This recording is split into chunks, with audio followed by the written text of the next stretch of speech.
All right, I'm here with Oscar Smith head football coach Chris Scott of the reigning Class 6 state champion Tigers after their 33-20 win over the rival Indian River here today. Sellout crowd, coach. This is an atmosphere I know you love as a football coach to see the stands packed here at Beard, DeLong, Easley Field. In the first half, your team put on a show. Travis Johnson, 7 catches for 170 yards, 3 TDs showing why he's headed to Michigan. And your junior quarterback, Lonnie Andrews, the third, had a great half as well, 14 of 21 for 224 and 5 TDs. And then the second half looked like the foot went on the gas pedal, off the gas pedal, if you will, and things were different. Tell me about this. It was a tale of two halves, wasn't it? Yeah, tale of two halves. I think that, home sweet home, definitely. It's good to be home, especially with us being on the road, going up to D.C., traveling across the water. Some tough competition here early for us. But to be home and us get out early in the first half really help us set the tempo here. The tale of two halves, I would say the tale of two calves, right, with all the cramping. Pardon the pun, right, but pun intended there because each team battled, but the injuries and the cramping from the O-line to D-line to special teams, I think that really impacted both teams. Yeah, it really did. I mean, the weather's going from 80 degrees to 60 back to 80 here, and it's a hot day almost in the 90s. In the first half, though, I know things were run early. I brought this up to Travis Johnson that are scripted, and it felt like you guys made it a conscious effort to get him involved, stretch the defense, the screen game, the deep game. It really looks like he's just that complete package, and your quarterback is comfortable throwing it to him. Certainly.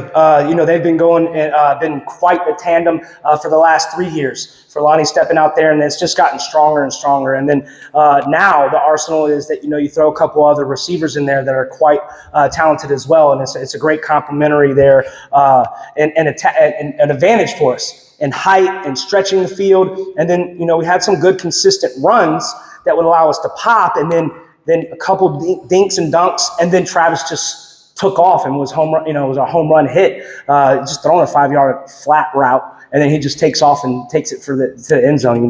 That's exactly how you draw it up, I guess. And your schedule, I mean, the Southeastern District is no picnic, but you play Gonzaga out of D.C. first game there. You play Warwick and their physical defense, Indian River with their athletes and aggressiveness on defense. To have that, and then Kings Fork coming up. I mean, there's no rest here for the weary.